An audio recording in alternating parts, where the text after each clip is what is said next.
it's been. Since the cradle, they said things will get better.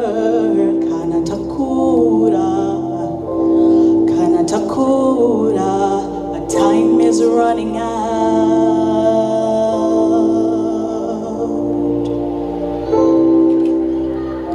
Pamuri papo makatsitsawani. You've tried to batajre maoko, but still can't get that money. Nasitakura, but time is running out.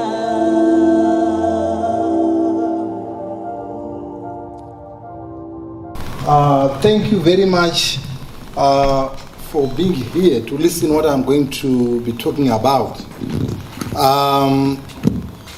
This is a very I just feel humbled because Accountability Lab, I remember at one point we were together at a development partner workshop. And so far in Zimbabwe, I can say this is the organization that has just started or just hit the ground running in terms of implementing what we were discussing, particularly bringing the Zimbabwe Anti-Corruption Commission on board in the interest of the National Anti-Corruption Strategy that we are also implementing. Like I said, that I'm also the NACS officer in the office of the chairperson who is responsible for implementation of National Anti-Corruption Strategy, abbreviated as NACS, in the country.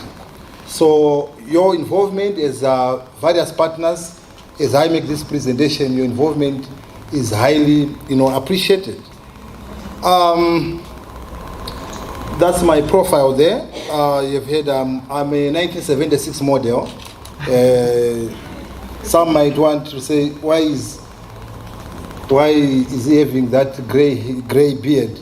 So that's very genetic, and I'm just 46 years old now. And as an anti-corruption icon as well, I need to declare my assets. There are no wives there, but I've got 3 as an apostle. But they are not written there, but this is the black box in order for you to be able to. And we'll talk about that during lunch hour. My thesis is also found on the handroll under UNISA. I seem to be one of those guys who have studied anti-corruption issues and won bursary with South Africa when I was conferred this PhD. So as I take you through, you have heard when you are flying to Dubai or other countries, the cabin crew rest assure you to put your belts, and they tell their credentials so that you really know the person that is talking to you is qualified to talk about anti-corruption discourse and integrity issues. As I take you through, that's my presentation outline. I will talk about the concepts that we have heard that they've got a nexus, particularly anti-corruption issues and integrity issues. And I also want to come up to look at the roles, how the integrity building initiatives and anti-corruption issues will revolve or contribute to the business environment as it were. And then probably I will try to explore existing detection and prevention strategies at our disposal as a nation. I think we have heard the director talking about fighting corruption, that is everyone's responsibility.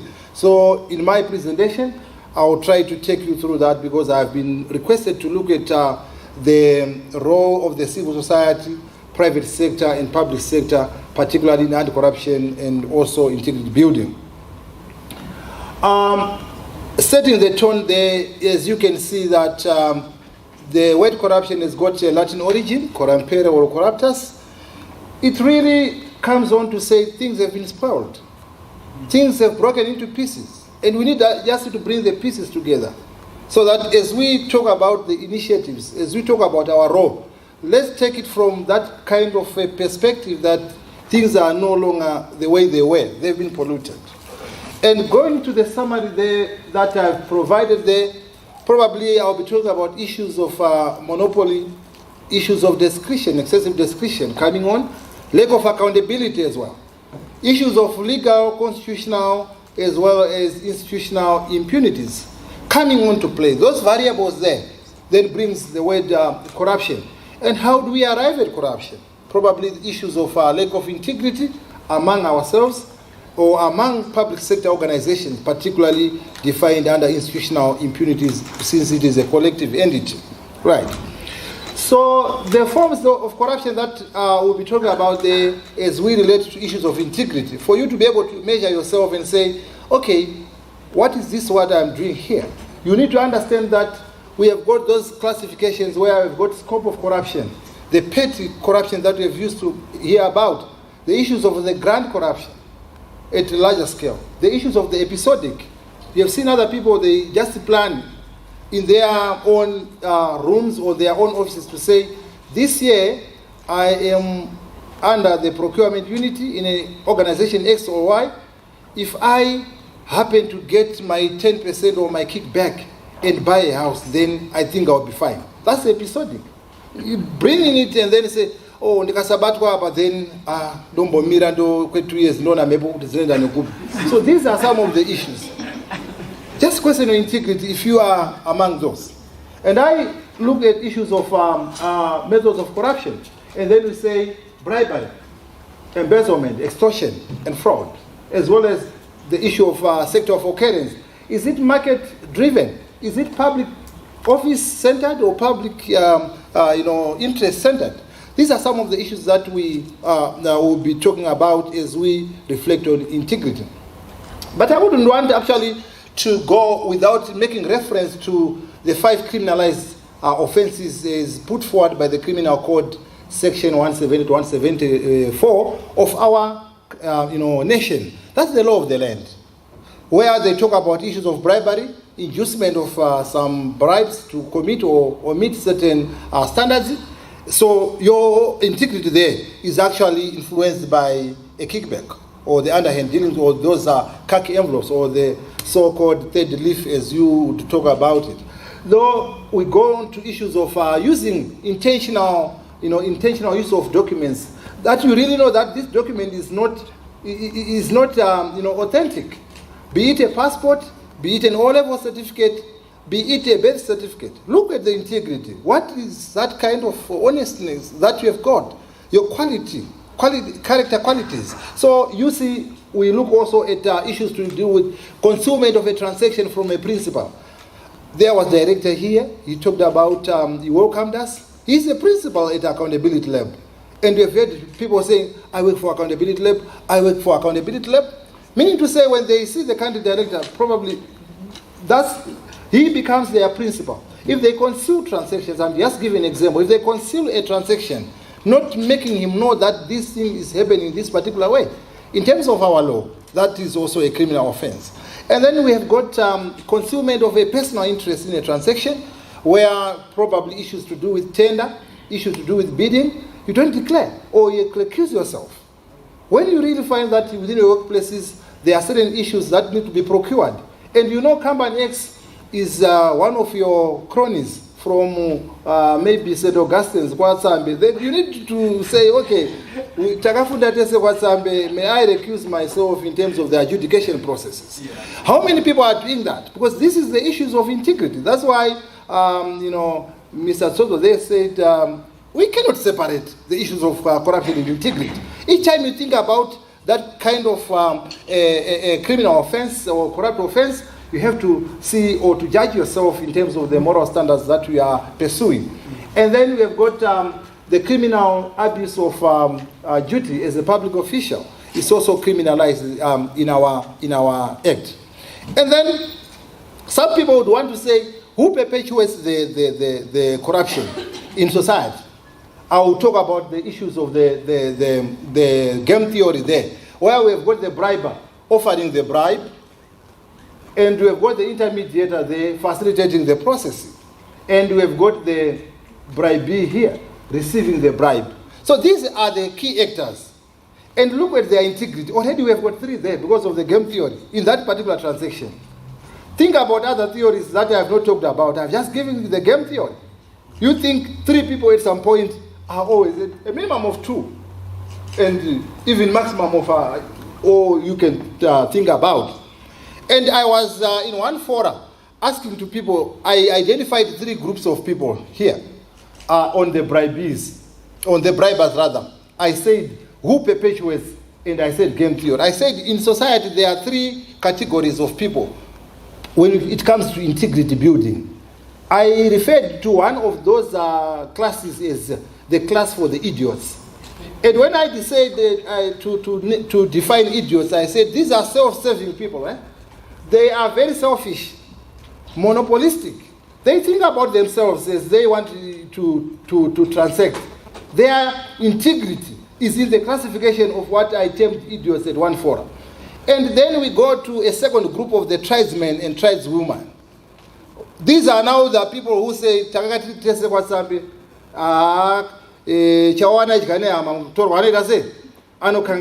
at that integrity kind of. Huh? They say, you ask the professors in order for us, ask the doctors in order for us to gain something. I think, they think about themselves as a class. So they just think everyone who did not go to Sambe or to Gogomere is never, that kind of integrity. Those instincts there, they promote those tendencies where people, in terms of their integrity, becomes very questionable. Because they will think about those tribesmen and the tribeswomen. And the third group is now the group which says everyone matters. Those people are very, interested about making society free of corrupt tendencies. And this is indicative of the gathering that together we have come here as an anti-corruption family under, the invitation of Accountability Lab. So I guess that in this room we are for the third group of people. But ask yourself if you did not think about that everyone matters and then say, what will be my integrity in, going forward in the 2023. So in terms of practical manifestations, this is how people lose their integrity. Some do it in terms of syndicates. Some commit in terms of connivance. Some, they do it through smuggling. And these corrupt practices, they do, or they come overtly or covertly. But the most interesting thing is that people have to weigh or make some kind of cost-benefit analysis to say, what am I going to gain out of this transaction? And then they lose their integrity. So the question that we come here, we ask ourselves, whose role? In terms of the National Anti-Corruption Strategy, which was actually launched by His Excellency in the year 2020, it gives everyone in Zimbabwe the role, every institution, every citizen, the role to fight corruption. With that kind of a spirit, leave no one and no place behind. And we are saying here, as I've singled out for the purposes of this clarification, the CSOs are there, they do the watchdog role. And then the public sector, we expect people to lead by examples. I think we've heard about integrity icons which have been talked about. They might come from the private sector, public sector, or even from faith-based institutions. And then here is just the technical classification. But I'm saying private sector has got something to do. But even faith-based organizations, even the subgroups that we've talked about, even the chiefs, everyone under the sun, starting from the number one citizen, we are saying we have a role to fight corruption, as well as a role to promote integrity in our workplaces and wherever we come from. And the whole idea in terms of NAC's implementation, that's the vision of the National Anti-Corruption Strategy. And I will make a commitment that to those who have not laid their hands on that book, I'll be able to share with Accountability Lab so that they can actually disseminate that, very critical, blueprint in terms of fighting corruption. You can see there, we need the culture, where honesty and integrity become the main culture. Honesty and integrity. It's spelled out in that book, in that blueprint that was launched by His Excellency. So neither are we just saying as a commission, our role in terms of National Anti-Corruption Strategy is just spearheading, because there are pillars. There is also the National Steering Committee that deals with issues. I think also Accountability Lab might be also falling within the pillar number 1 that talks about citizenship empowerment. And you can see that issues of transparency are very critical there. Issues of accountability are very critical in terms of that particular strategy. And we are saying, why do we need NACS there as a document? It is a government department, it is a government rather document. It's not a ZACI strategy role. It is a national strategy. And it is in this spirit that we are gathered here to then share ideas and exchange views on how best we can actually promote, or actually aid towards or complement and augment efforts towards coming with a corrupt-free nation, where we talk about the issues of zero tolerance to corruption. You can see that when we talk about that, we are saying that's a very collective way of trying to come up with, the fight against corruption, which is a concerted effort. And then those are the objectives for, NACS. We have got 6 pillars. There is the pillar for citizenship empowerment, where we have got all the civil society organizations, education ministries, those people that are into advocacy, they fall under that pillar. Pillar number 2, it deals with issues to do with deterrence. We have got the Zimbabwe Anti-Corruption Commission also. We have got National Prosecution Authority, and all the law enforcement agencies, they fall under that particular pillar.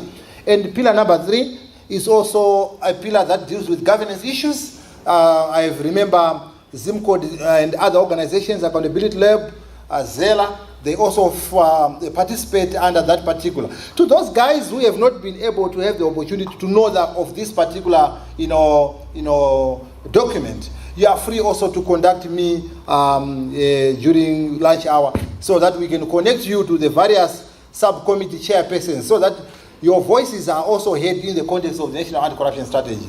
Once we do that, that's when we can actually be able to come up with initiatives that can deal with fighting corruption as well as promoting integrity. Then pillar number 4 deals with whistleblower issues, to come up with whistleblower legislation.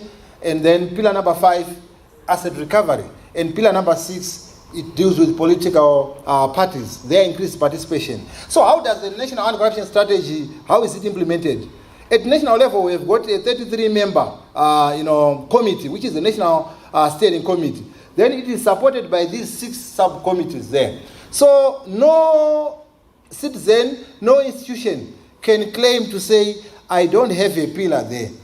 I remember TIZ at one point, I was joking with them. They were saying they find themselves fitting in almost 6 of the pillars, because they've got an interest in those pillars. So the National Anti-Corruption Steering Committee, it holds its meeting 4 times a year. And then the subcommittees can meet at any point, then they present their reports, agreed positions are adopted. So in other words, we are saying, once we are talking about the role of the civil society, the role of the public sector and private sector organizations, this is now the glue, this is the adhesive glue that we have got in the nation that compels everybody, because it has been actually launched by His Excellency the President of the Republic of Zimbabwe, right?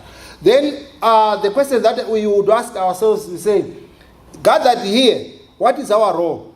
We need to be able to detect, we need to be able to prevent there. And how do we do it? Through various ways. And ZACI has a constitutional mandate to that effect. And to those people who have not heard about ZACI, some people just think ZACI is there to put handcuffs on people. No. It has got 8 functions in terms of section 254 and 255 of the Constitution. Did you know that ZACI, in terms of that Constitution, can make recommendations to the government and other persons on measures to enhance integrity, accountability, and prevent improper conduct in the public and private sector? Under that particular provision in the Constitution, I also promised this particular August House that I'll be able to share with you, the director, about 6 important researches that ZACI has carried out in the area of mining, in the area of education, in the area of public procurement, area of public finance management, as well as in the area of health.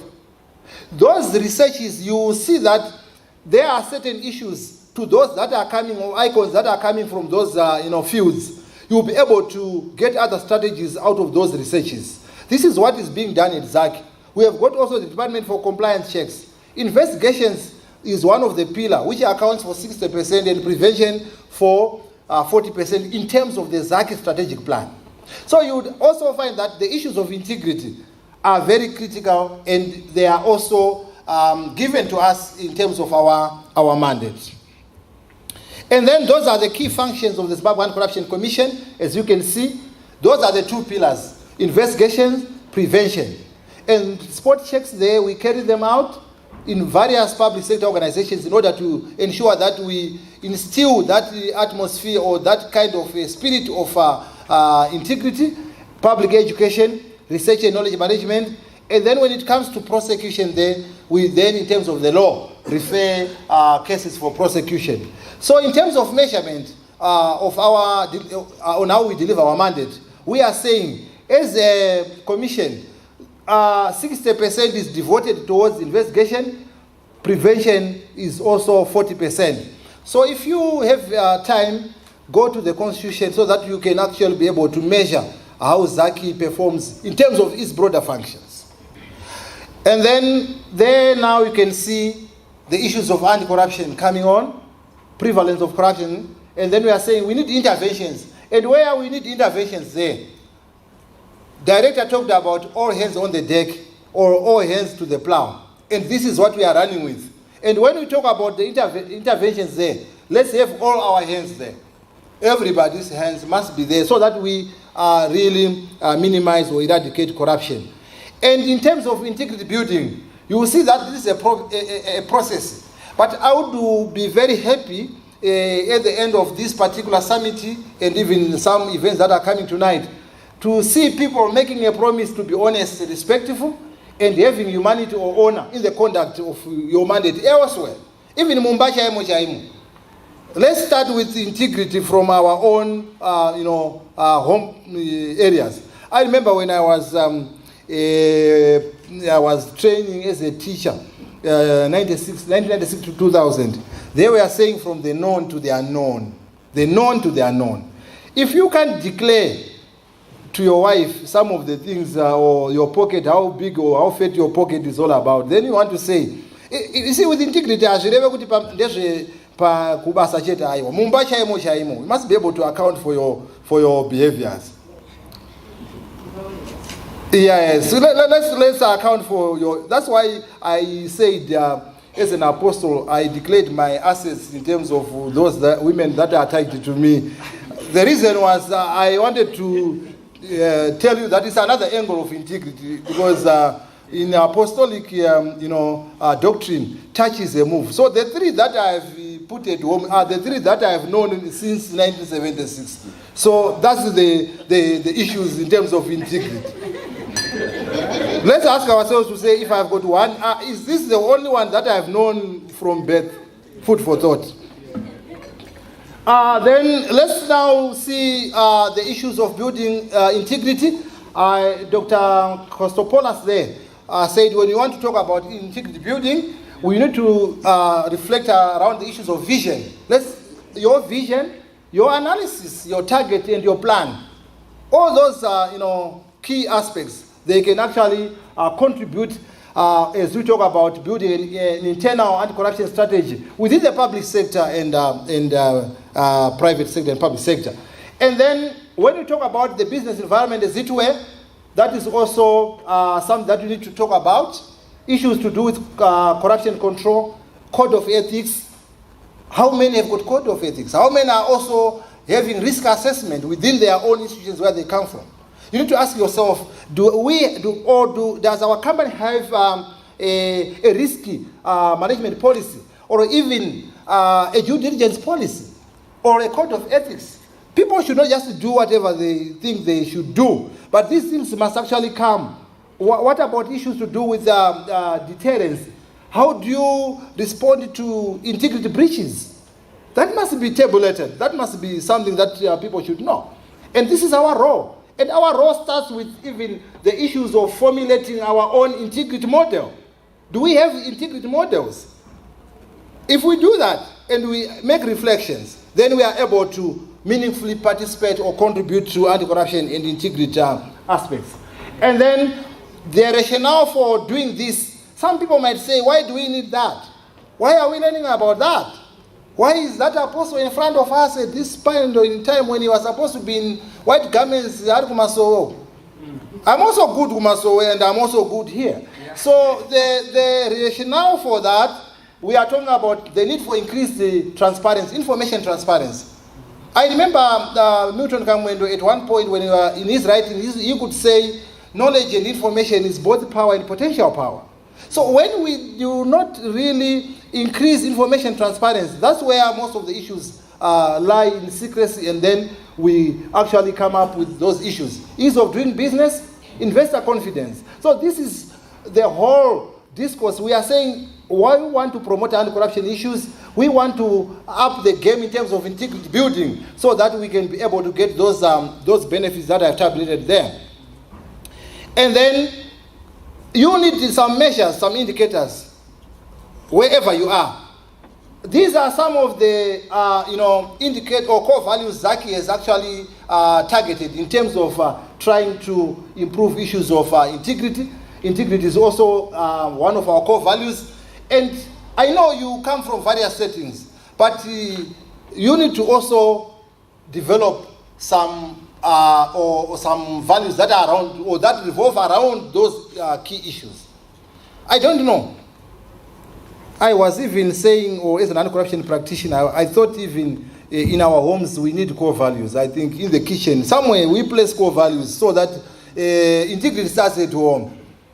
Yeah. A small core values. Try it in 2023, and then you see how best you could influence your partner so that charity begins at what? At home, right? So those are the mechanisms that I propose in terms of various settings, in terms of anti-corruption detection, intelligence issues, lifestyle audits, profiling. Unochikei kuti utaure kuti mota ndakaitenga nemari yakati. Unotanga yatorwa mari kubasa. Yobva yambonotenga mabroiler pa 6 weeks zvonzi yangu because yaklinwa kumabroiler, then from there yakuchizoenda kunoita zvimwe zvimabasa zvimwe zvakangodaro daro, but kwayabva. So these are some of the issues: systems and compliance checks, systems reviews. And then what is the implication now? Leadership styles. Let's reflect on our leadership style in terms of integrity and corruption, anti-corruption issues. The first step there, let's have an ethical leadership. Transactional leadership, we don't want transactional leadership. We want transformational leaderships. Don't download your power when you are at your workplaces. Downloading your power to subordinates. No. You see, the power comes from the ability of your subordinates. If you have got 5 subordinates, their ability, that's your power. So these are some of the issues where we lose it in terms of integrity. In terms of, because sometimes they will copy or learn the wrong things. Your attitude, what are our attitude towards corporate governance? These attitudes, reputation can be destroyed overnight. If you know that, it can be built overnight and it can be destroyed overnight. And that's where we will lose it in terms of integrity and anti-corruption issues. So we need to ensure that we prevent rather than to then say or focus on cure. These are the other guys in terms of their attitude. The short game approach, and by the time we eradicate corruption, I will have died. These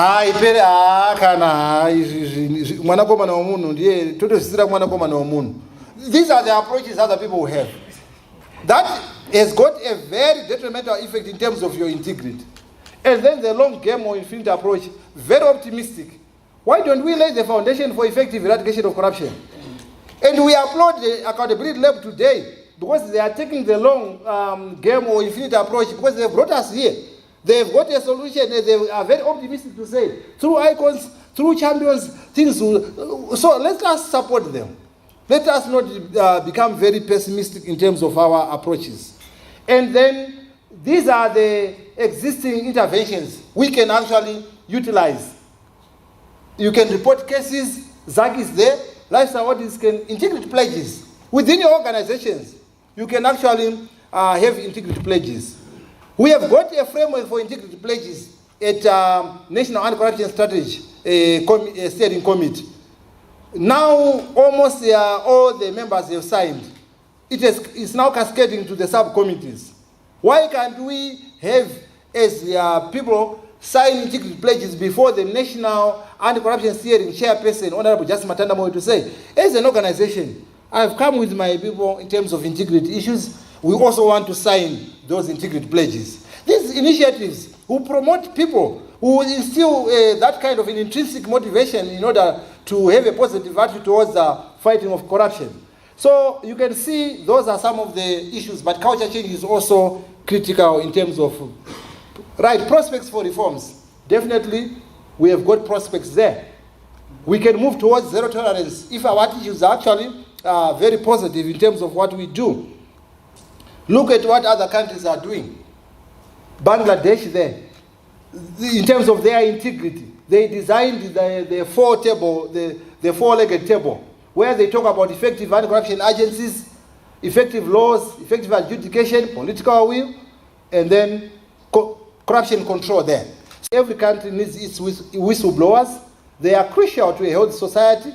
The employee who in the public interest has the independence of judgment and the personal courage to challenge malpractice or illegality is a kind of a public hero. And ask yourself, you are a potential whistleblower. To what extent are you also moving towards promoting integrity? I think I come to the end of my slides. I have nothing to present. I submit. Thank you. Thank you. Thank you very much, and a very good morning to you all who are in the house. And thank you, Dr. Nyaunde, for the, I would say, eloquent paper that you've presented to us in terms of what the government, in terms of the public sector, the private sector, and the civil society organizations can do when it comes to anti-corruption strategies and building integrity in our society.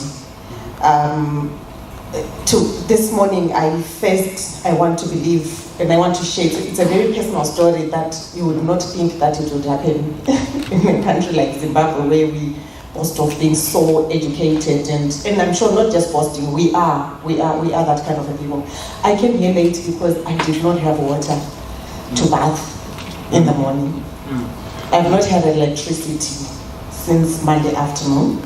I have a little solar system. It has gone down. So I've been boiling water with my pots on the little gas stove that I have. So in the morning, to be here at 9, I boiled my water. I thought I was going to we've been using water in the geyser. So I was like, I boil my water, then I'll cool it down with the water in the geyser. Water boiled 2 pots, pour it in my bucket. And now I want the cold water. There was nothing.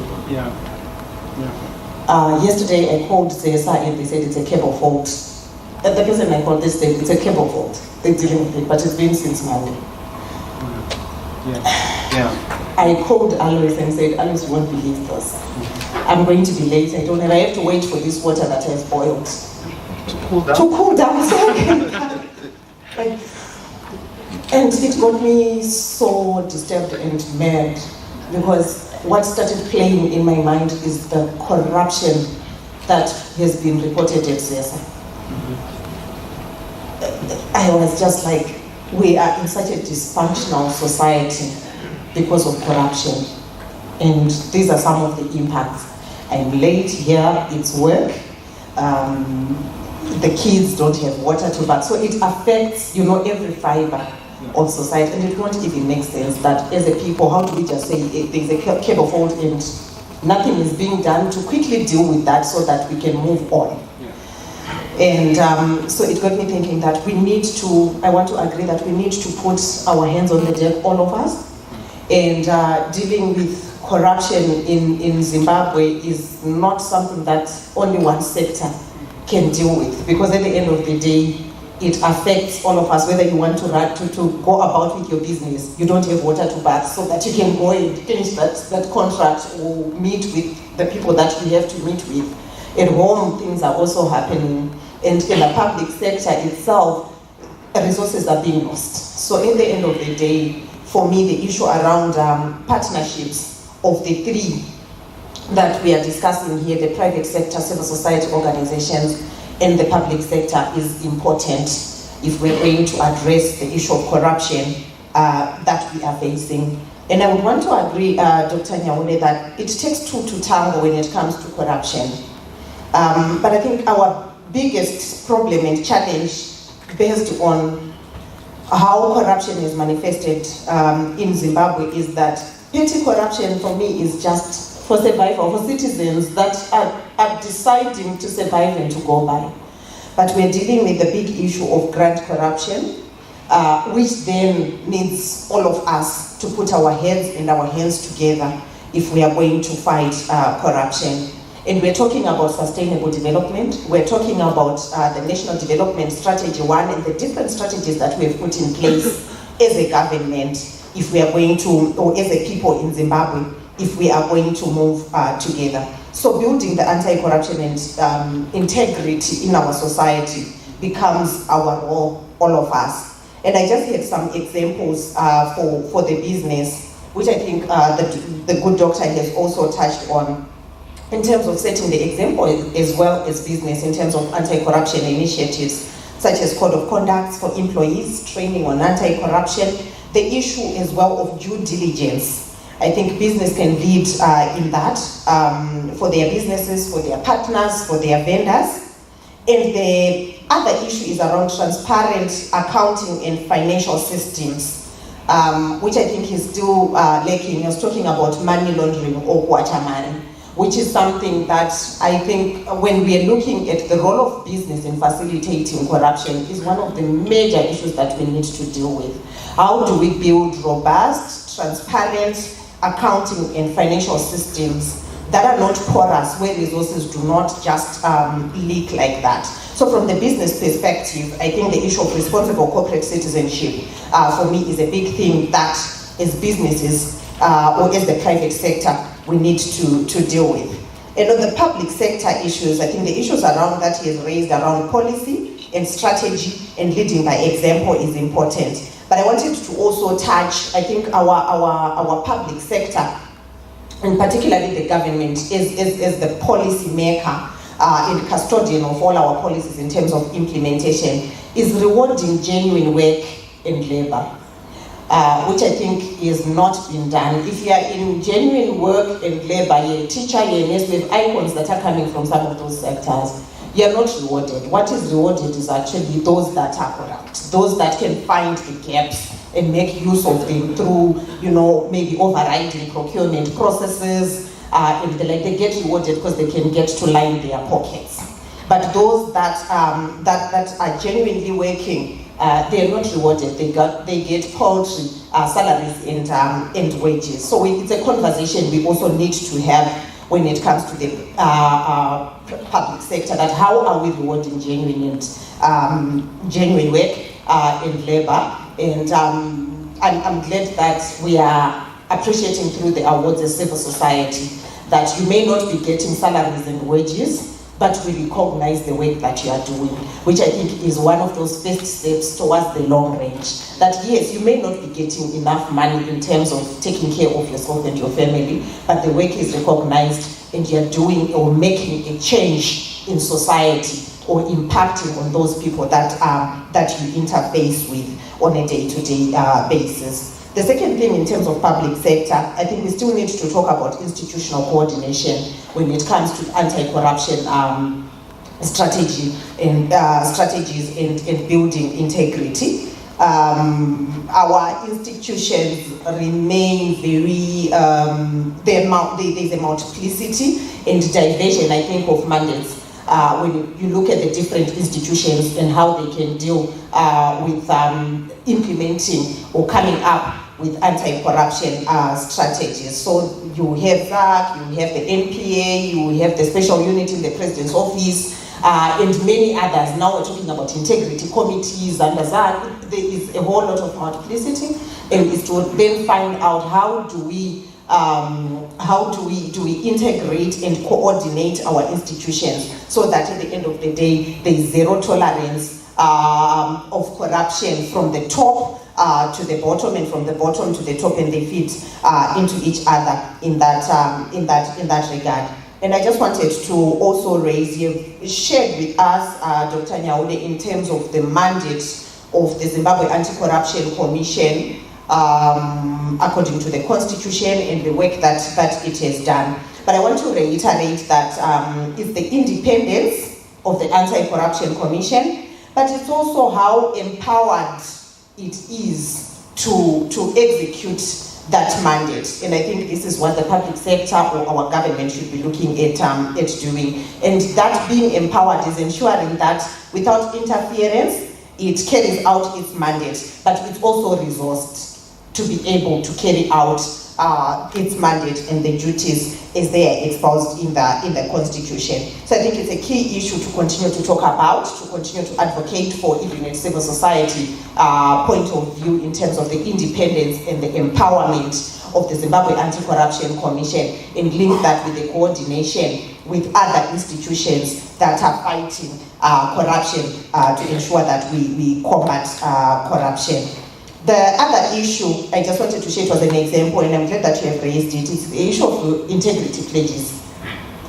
We sit, as you have said, for example, as ZIMCODD, Zela and others, in subcommittee 3 around rejection of corruption by citizens in public, private, local government levels. And one of the key things that we've been driving is the signing of integrity pledges, which is work that began last year. We did the first training and we'll be cascading it to the provinces. And I'm glad that some of you that are in the public sector, like the education, the health, the integrity pledge will be going to all those places, including schools, everyone, so that we can sign and try to once again begin to build that integrity fiber that is broken down. So it's a partnership I wanted to raise, that when it comes to this work, it's about also partnering and finding avenues in terms of how we can build this integrity together. So one of the examples is that of the integrity pledges, which we came up with together with ZAC under the NACS, which will lead to the establishment of the integrity committees as an example, and the civil society has been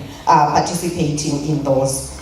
The issue of protection of whistleblowers when it comes to anti-corruption, I think I also did not quite hear it, and I want to continue to talk about it as well, Dr. Nyaunde, that I think in Zimbabwe that is one of the key things that we've been trying to drive as civil society organizations. I know it, and we have muted it at Parliament, at ZAC and all levels, but we have moved at a very slow pace in terms of really coming up with a law that protects whistleblowers if we are going to deal with strengthening our anti-corruption strategies. As civil society organizations, I wouldn't say much. I think the issues around advocacy so that we expose corruption, it can be detected, and it has to be evidence-based, is one of those key things. Raising awareness and engaging at the community levels, I think, is one thing for civil society that we have to keep doing. So each and every sector that the three has got a role to play. But I'll just end by saying, I think the partnerships, finding where the three can converge, is where we have the solution, or where we have better anti-corruption strategies and the building of integrity in our society. Because the idea is to reduce the prevalence of corruption. And I think at that convergence point, that is where we can sanction corruption. So that they are really punitive measures, and one will have to think, if they're going to be involved in any corrupt activity, that if I do this, the business, the private sector, because it is impacted, investment will not come if you have such high corruption levels in your country.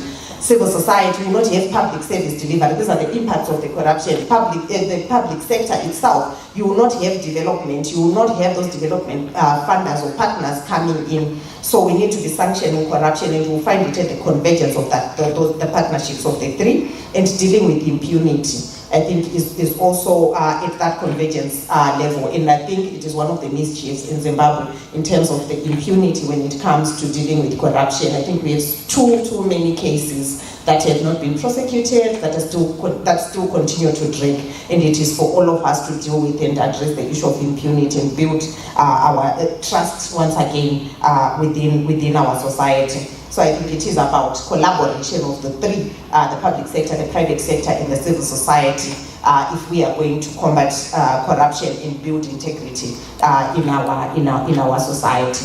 Thank you very much, Chairman. Thank you very much. Please, let's appreciate Janet.